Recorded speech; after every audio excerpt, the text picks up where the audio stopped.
Musaja a.s. të cilin Allahu më shumë në Kur'an e ka përmend me emën të përveçëm. Qysh Allahu Gjelle Gjelaluhu me butësinë e tij, me rahmetin e tij e ka planifikuar çdo gjë. Allahu Dhul Jalal ka bo Ajmelin në kohën më të vështirë. Shumë vite më herët, shiqoni Allahu qysh i ndërlidh gjërat.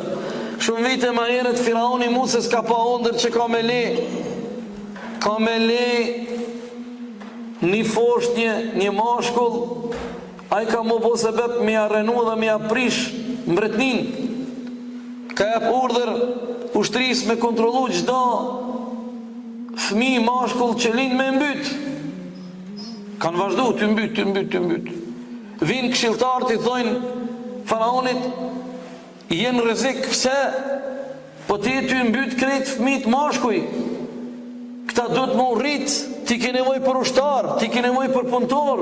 Nëse ti mbyt krejt, s'ka me pas mashkuj, kimi non vetëm vajzat gjallë. Qysh me bo zgjidhjen?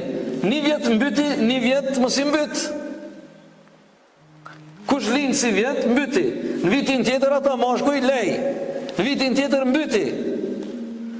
Allahu bën me butësinë e tij Musaja a.s.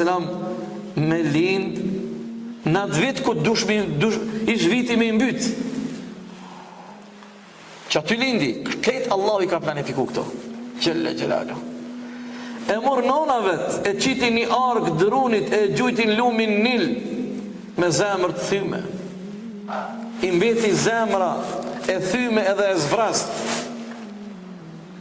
Allahu Gjelle Gjelaluhu me butësinë e tij, me rahmetin e tij, me vëzhgimin e tij, me mbikëqyrjen e tij, me dijen e tij, me caktimin e tij, asgjë nuk i ka Allahut.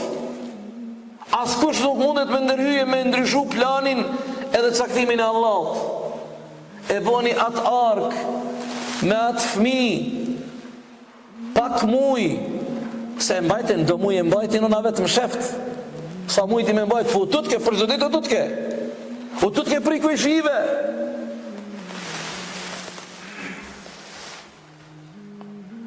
Allahu Dhul Jalal me butësinë e tij ja kthej nonës e vladin. Qysh ja kthej nonës e vladin? Ja kthej Allahu nonës e vladin se zemra e zvrast. Allahu fillimisht i jepi, caktoi dhe bëri urdhër që ajo ark me atë fëmijë më u ndal pranë pallatit Faraonit. E pan arkën kur e pan një sabi, një fëmijë djepit. E morën. Me një herë kërkun këshilltarët e Faraonit aty një mendesh, një gru e cila ka me jep gji. Këtu tani ndërhyn butësia e madhe Allahu dhe rahmeti i tij. Allahu bën kader që Musa a.s. mos me pranu gjinin edhe qumshtin asni gruje. Po pse ndali Allahu arken që e kish vendos fëmijën e vet Sabi nona në atë ark edhe ka gjyt lumin Nil? Pse Allahu caktoi mu ndal para pallatit Faraonit? Sa aty në pallatin e Faraonit punoi edhe tezja Musa a.s. Dhe ajo e kish djalë të motrës. Erë një gru mi jep gji, se pranon gjinin, e në dyta, e treta, e katërta.